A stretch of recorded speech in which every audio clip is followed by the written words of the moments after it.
Hi అండి, welcome to our channel. It's me Naga. Title చూశారు కదా, మనం భయపడుతూ ఉన్నంత కాలం మనల్ని భయపెడుతూనే ఉంటారు. ఇది 100% వాస్తవం అండి.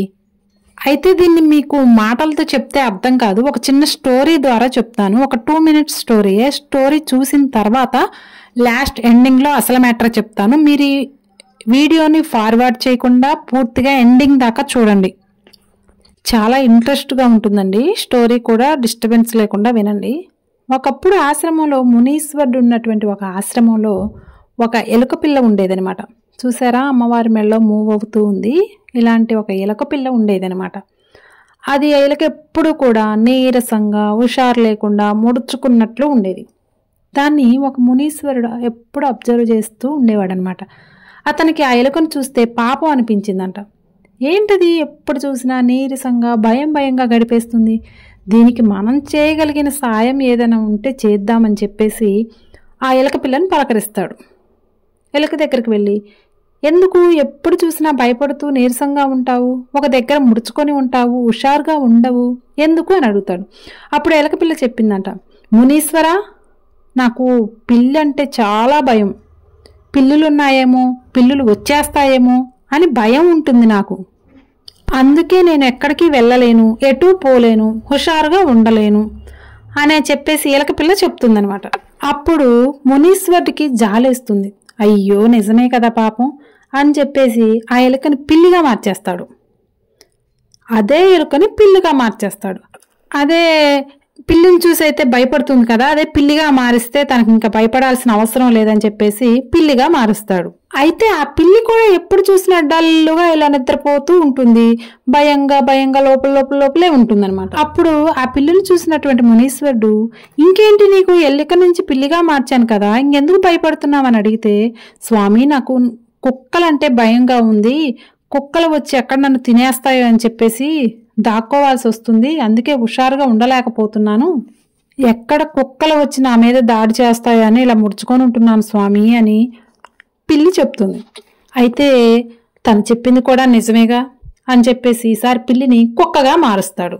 అప్పుడు ఇంకా కుక్కల నుంచి భయం ఉండదు కదా కుక్కగానే మారితే పిల్లి, అందుకని కుక్కగా మార్చేస్తాడు. తర్వాత ఆ కుక్క కూడా కొన్ని రోజుల తర్వాత చాలా నిరాశగా, నిస్పృహగా, భయపడుతూ ముడుచుకొని ఉంటుంది. అయితే అప్పుడు ఆ మునీశ్వరుడు, ఇంకేంటి నీకు, పిల్లి నుంచి కుక్కగా మార్చాను కదా, ఇంకెందుకు భయపడుతున్నావు అని అడిగితే, స్వామి నాకు ఈ మనుషులను చూస్తే భయం వేస్తుంది, ఎక్కడ నన్ను తరిమేస్తారోనని, అందుకే స్వామి నేను ఎటూ వెళ్ళలేకపోతున్నాను, భయంగా ఉంటుంది నాకు అని చెప్పేసి ఈ కుక్క చెప్తుంది. అప్పుడు ఆ మునీశ్వరుడు ఆ కుక్కని దేనిలా మారుస్తాడు గెస్ చేయండి? ఒక మనిషిలా మారుస్తాడు. అమ్మయ్యా, ఈ ప్రాబ్లం సాల్వ్ అయిపోయింది, నీకు ఇంత మనిషిగా మారిపోయాడు కాబట్టి ఇంక ఎటువంటి ప్రాబ్లమ్స్ ఉండవని చెప్పేసి రిలాక్స్ అవుదాం అనుకున్న టయానికి ఆ మనిషి కూడా డల్లుగా, నీరసంగా ఉండటం స్టార్ట్ చేశాడు.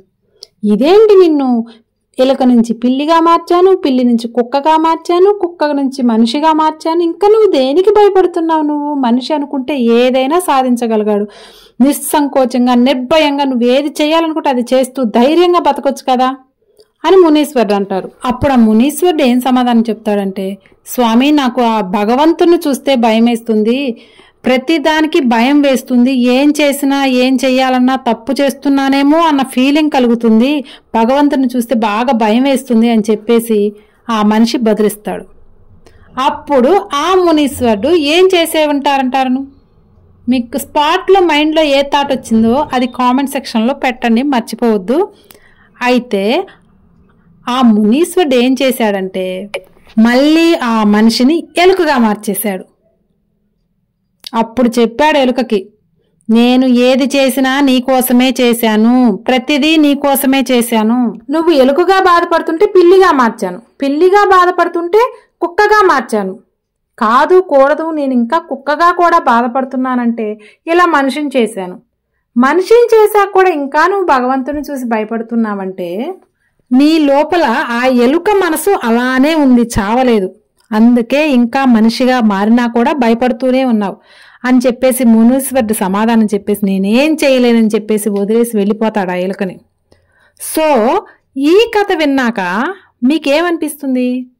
చాలామంది ఏంటంటే వాళ్ళ గురించి వాళ్ళకి తెలియదు. వాళ్ళ యొక్క పుట్టుక గురించి, వాళ్ళ యొక్క శక్తి సామర్థ్యాల గురించి వాళ్ళకి తెలియదు. నిరంతరం ఎవరినో ఒకరిని చూసి భయపడుతూనే ఉంటారు.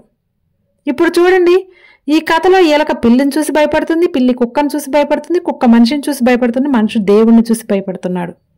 అంటే భయం అనేది లేకుండా నిర్భయంగా, ధైర్యంగా జీవితాన్ని జీవించట్లేదు. చాలా వరకు మన చుట్టూ ఉన్న వాళ్ళని చూసి నిరంతరం ఏ అడుగు వేయాలన్నా కూడా భయపడుతూనే ఉంటారు. ఏం చేయాలన్నా భయపడతారు. ఫస్ట్ వాళ్ళ మీద వాళ్ళకి నమ్మకం ఉండదండి. ఎంతసేపు ఎవరిని అనుసరిద్దామా, ఎవరిని ఫాలో అవుదామా అనే మార్గంలోనే ఉంటారు తప్ప, ఎక్కడికైనా వెళ్ళాలనుకోండి, ఎవరైనా వెళ్తే బాగుండు, వాళ్ళ వెంట నేను వెళ్తాను. ఫర్ ఎగ్జాంపుల్ ఏదైనా కొత్త పని స్టార్ట్ చేయాలనుకోండి, ఎవరైనా ముందు మొదలు పెడితే బాగుండు, నేను కూడా అప్పుడు చేస్తా, అప్పుడు వస్తా. అంటే మొదటి అడుగు మనదే వేయాలి అని ఎవ్వరూ అనుకోవట్లేదండి. ఎవరన్నా పోతే వాళ్ళ వెంట వెళ్తా, గుంపులో గోవిందలాగా. వాళ్ళేమంటారో అన్న భయం, వీళ్ళేమంటారో అన్న భయం, అక్కడ ఏముంటుందో అన్న భయం, నాకేమవుతుందో అన్న భయం, గెలుస్తానో లేదో అన్న భయం. ప్రతి చోట భయం భయం భయం భయం. ఈ భయంతో ఏం చేస్తున్నారంటే అనుసరించడం స్టార్ట్ చేస్తున్నారు. నేనే ఆ పనిని సాధించాలి, నేనే రోల్ మోడల్గా నిలబడాలి, నేనే మొదటి అడుగు వేయాలని ఎవ్వరు అనుకోవట్లేదండి. భయం లేదా ఒకరిని అనుసరించడం, ఈ రెండే. ఒక్కోసారి మనం చూస్తే మనల్ని ప్రభావవంతుల్ని చేసే కొంతమంది ఉంటారు, కొంతమంది ఆదర్శంగా ఉంటారు. కొంతమంది ఎలా ఉంటారంటే ఆదర్శవంతులను చూస్తూ చప్పట్లు కొట్టడంతోనే మిగిలిపోతారు. గెలిచిన వాళ్ళని చూస్తూ చప్పట్లు కొట్టడానికే వాళ్ళ జీవితం అంతా అయిపోతుంది. కానీ ఆ గెలుపుని అందుకొని చప్పట్లు కొట్టించుకునే స్థాయికి మనం ప్రయత్నం చేయాలి. వెనక వరుసలో కూర్చొని చప్పట్లు కొట్టడానికే మన జీవితాన్ని పరిమితం చేస్తున్నాం. కానీ స్టేజ్ మీదకి వచ్చి చప్పట్లు కొట్టించుకోవటానికి ఎవరు ప్రయత్నం చేయట్లేదు. అందుకే ఈ భయం అలానే ఉండిపోతుంది. వీళ్ళని చూసి వాళ్ళు మురిసిపోతుంటారు, వాళ్ళు పొంగిపోతుంటారు, గెలిచిన వాళ్ళని చూసి అనుసరిస్తారు. కానీ నన్ను ఒకళ్ళని అనుసరించాలి, నేను ఒకళ్ళకి రోల్ మోడల్గా ఉండాలి, నేను మార్గదర్శకం అవ్వాలి, నేను గెలవాలి, నా కోసం ఒక 10 మంది చప్పట్లు కొట్టాలి అనే ప్రయత్నం మనం చేయాలి. మనం ఒకళ్ళని అనుసరించాలి, కరెక్టే. మనకి రోల్ మోడల్గా నిలిచిన వ్యక్తుల్ని మనం అనుసరించాలి, కరెక్టే. మనకి రోల్ మోడల్గా నిలిచినంత మాత్రాన ఎప్పుడు వాళ్ళనే అనుసరించాలని లేదు కదా. మనం ప్రయత్నిస్తే, మనం తలుచుకుంటే వాళ్ళకే మనం రోల్ మోడల్గా మారవచ్చు. మీకు ఎవరైతే రోల్ మోడల్గా ఉన్నారో మీరు ప్రయత్నిస్తే మీరే వాళ్ళకి రోల్ మోడల్గా మారచ్చు. ఎవరినైతే మీరు ఆదర్శంగా తీసుకుంటున్నారో మీరు కష్టపడి ఖచ్చితంగా ప్రయత్నిస్తే వాళ్ళకే మీరు ఆదర్శంగా మారే అవకాశం ఉంటుంది, ఖచ్చితంగా ఉంటుంది. మీరు వాళ్ళ కోసం కొట్టే చప్పట్లు వాళ్ళు రేపు మీకోసం కొడతారు. కానీ మనం ఏం చేస్తున్నాం? మనం ప్రయత్నమే చేయట్లేదు. మనం ఎప్పుడు వెనక వరుసలోనే ఉంటాం కదా. గుర్తుపెట్టుకోండి, మనకి రోల్ మోడల్స్ ఉన్నారు, వాళ్ళు సాధించారు అంటే వాళ్ళెవరు? మనుషులే కదా. మనం కూడా మనుషులమే కదా. మరి మనం ఎందుకు సాధించలేకపోతున్నాం? ఒక్క మనిషి సాధించాడు అంటే మనం సాధిస్తాం అంటే మానవ సాధ్యం అన్నట్లే కదా, అవునా కాదా? కాబట్టి ఎవరో సాధించిన దాన్ని ఎంతసేపు క్లాపింగ్ చేస్తూ ఉండటం కాదు, వాళ్ళని అభినందించాలి, రోల్ మోడల్గా తీసుకోవాలి. వాళ్ళలో నచ్చిన అంశాన్ని ఇమీడియట్గా మనలో ప్రదర్శించడం స్టార్ట్ చేయాలి.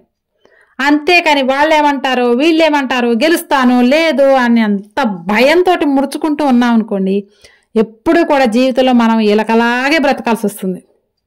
చూశారు కదా ఈ స్టోరీలో ఏమైంది? మళ్ళీ ఎలుకగానే మారాడు. అంటే ఎలుక మనసు మారలేదు, భయాన్ని వదిలిపెట్టాలి ఫస్ట్ మనం. మీకు విషయం తెలుసో లేదో, గెలుపు మన రక్తంలోనే ఉంది. మనం ప్రయత్నిస్తే అందరికంటే ముందు వరుసలో ఉంటాం. మనం ప్రయత్నిస్తే పరిగెత్తగలం, మనం ప్రయత్నిస్తే ఏదైనా సాధించగలం, మనం ప్రయత్నిస్తే ఎంత పెద్ద కొండనైనా ఎక్కగలం, మనం ప్రయత్నిస్తే ఎంత పెద్ద ఎవరెస్ట్నైనా అవరోధించగలం. ఇలా ఎందుకంటున్నానంటే, అరుణిమా సింహ తెలిసే ఉంటుంది కదా మీకు. ఆమె ట్రైన్ యాక్సిడెంట్లో ఆమెకి డాక్టర్లు జీవితాంతం వీల్ చైర్లోనే ఉండాలని చెప్పారు. ఒక ట్రైన్ యాక్సిడెంట్లో ఆమెకి 2 కాళ్ళు కోల్పోయింది, ఆమె జీవితాంతం వీల్ చైర్లోనే అని చెప్పారు. కానీ కొన్ని సంవత్సరాల తర్వాత 2013 మే 21 అనుకుంటా, ఆ రోజున ఆమె టాప్ ఆఫ్ ద వరల్డ్ అంటే మౌంట్ ఎవరెస్ట్ టాప్ మీద ఉందండి. ఆమె కనుక భయపడుతూ నాకు ఒక కాలు లేదు, ఇంకో కాల్లో రాడ్ ఉంది, నేను సరిగా నడవను కూడా నడవలేను, అలాంటిది మౌంట్ ఎవరెస్ట్ ఎలా ఎక్కుతాను అని భయపడుతూ ఉంటే సాధ్యమయ్యేదా? ఆమె అక్కడే ఆగిపోయి ఉంటే మనకింత ఇన్స్పిరేషన్గా దొరికేదా? ఆమె 2 కాళ్ళు లేకపోయినా భయపడకుండా సాధించాలి అని ఒక అడుగు ముందుకు వేసింది. కాళ్ళు లేని వాళ్ళే ఎవరెస్ట్ శిఖరాన్ని అవరోధించగలేంది. అన్ని అవయవాలు సక్రమంగా ఉన్నటువంటి మనం ప్రయత్నిస్తే మనం కూడా ఏదైనా సాధించగలుగుతాం కదా. ప్రతిదీ మనం చేయగలం. కాకపోతే మనకి వాళ్ళకి ఉన్నటువంటి తేడా ఏంటంటే, ఎవరినైతే ఆదర్శంగా తీసుకొని చప్పట్లు కొడుతున్నామో వాళ్ళకి మీకు ఉన్న తేడా ఏంటంటే, వాళ్ళు చెయ్యాలి అనుకోగానే అడుగు వేసేస్తున్నారు, కానీ మనం అడుగు వేయటానికి వెనకడుగు వేస్తున్నాం.